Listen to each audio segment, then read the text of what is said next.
Hi friends, welcome back to our channel Vinnu virtual diaries. రీసెంట్గా స్కార్పోలో Shri Venkateswara Swami temple ఉందని తెలిసి ఈ వీకెండ్ ఎలాగైనా వెళ్దామని ఫిక్స్ అయిపోయాం. సో మీరు కూడా స్కార్పోలో ఉన్న ఈ వెంకటేశ్వర స్వామి టెంపుల్కి వెళ్ళాలంటే ఈ వీడియోని లాస్ట్ వరకు చూసేయండి.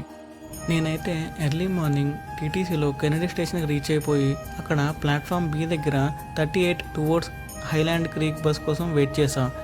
ఈ బస్సెస్ మేజర్లీ ఇదే ప్లాట్ఫామ్లో ఉన్న 12th బే నుంచి స్టార్ట్ అవుతాయి. సో సీట్స్ అయితే అవైలబుల్గానే ఉంటాయి.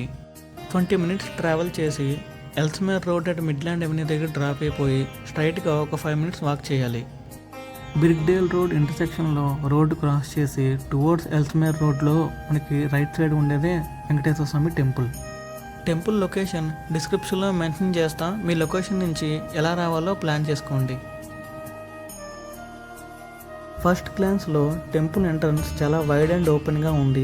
టెంపుల్ చుట్టూ పార్కింగ్ ఫెసిలిటీ కూడా చాలా ఎక్కువగానే ఉంది.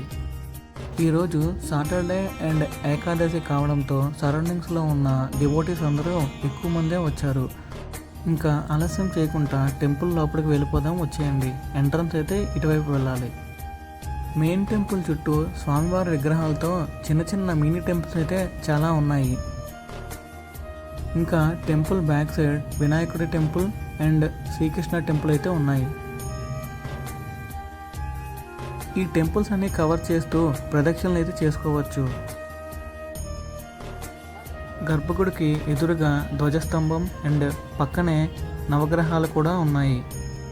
ఈరోజు స్వామివారికి పంచామృతాలతో ప్రత్యేక అభిషేకం మరియు ప్రత్యేక అలంకరణ చేస్తారు. స్వామివారి నిజరూప దర్శన భాగ్యం చాలా తక్కువ మందికి జరుగుతుంది. సో ఈరోజు నేను త్వరగా రావడం వల్ల నాకు ఈ భాగ్యం దక్కింది.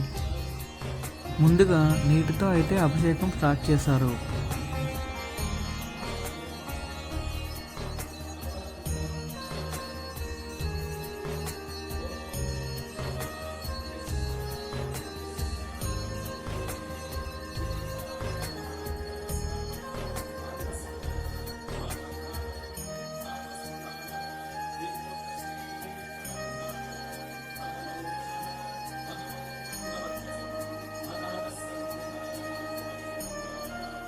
తరువాత పాలతో స్వామివారి అభిషేకం అయితే మొదలుపెట్టారు.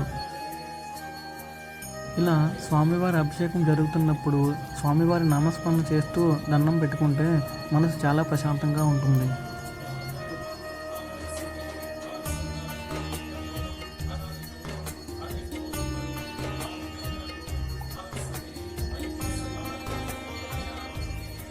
ఇలా ప్రతి అభిషేకం తర్వాత స్వామివారికి దీపారాధన కూడా చేస్తున్నారు.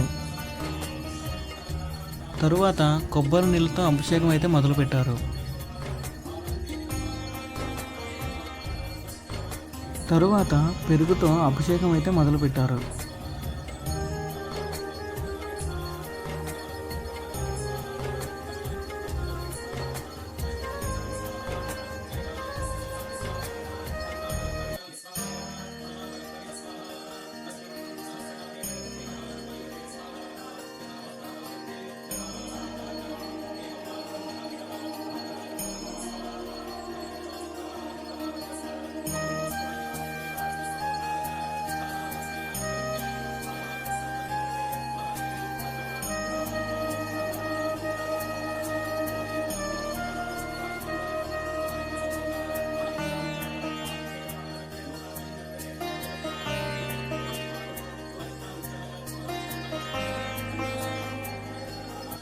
తరువాత పసుపుతో స్వామివారికి ప్రత్యేకంగా అలంకరించి దీపారాధన చేశారు.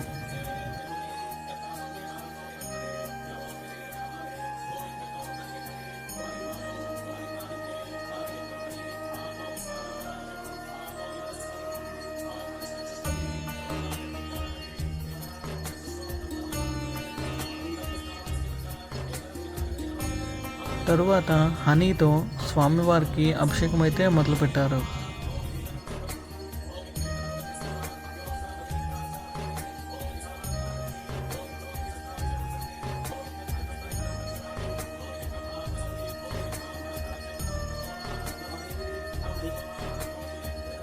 స్వామివారికి హారతి ఇచ్చేశాక మొత్తం పసుపు మొత్తం తీసేసి మళ్ళీ వాటర్తో అభిషేకం అయితే కొనసాగించారు.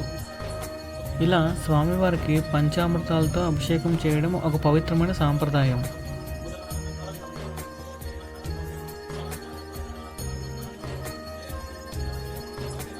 ఇలా పంచామృతాలతో స్వామివారి అభిషేకం పూర్తయిన తర్వాత పసుపు మరియు చందనంతో స్వామివారి అలంకరణ అయితే మొదలుపెట్టారు. స్వామివారికి ఎంతో ఇష్టమైన తులసిమాల వేసి కుంకుమతో నామం అలంకరణ కూడా చేశారు. తరువాత స్వామివారికి పుష్పాలంకరణ చేసి ధూపం అయితే పట్టారు.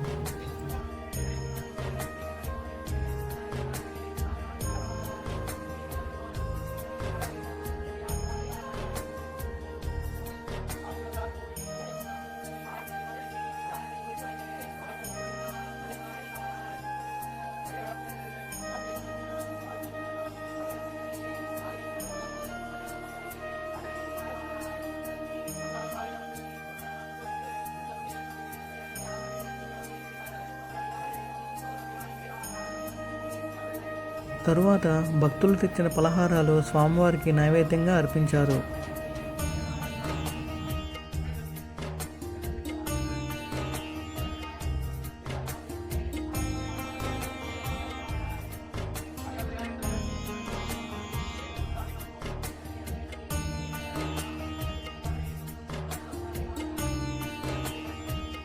ఫైనల్గా లైట్స్ అన్నీ ఆఫ్ చేసి స్వామివారికి మహా ఆరతి ఇచ్చి వస్త్రాలంకరణ కోసం కర్టెన్ అయితే క్లోజ్ చేసేశారు.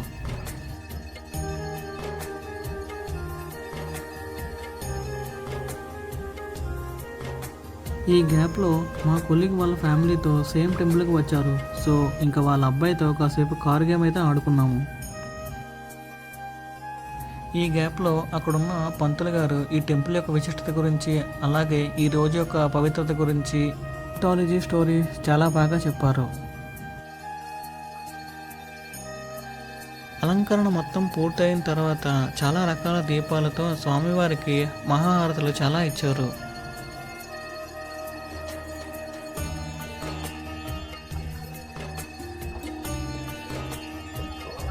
ఇంకా ఫైనల్గా లైట్స్ అన్నీ ఆన్ చేసిన తర్వాత స్వామివారి అలంకరణ రూపం చూడడానికి 2 కళ్ళు అయితే సరిపోలేదు.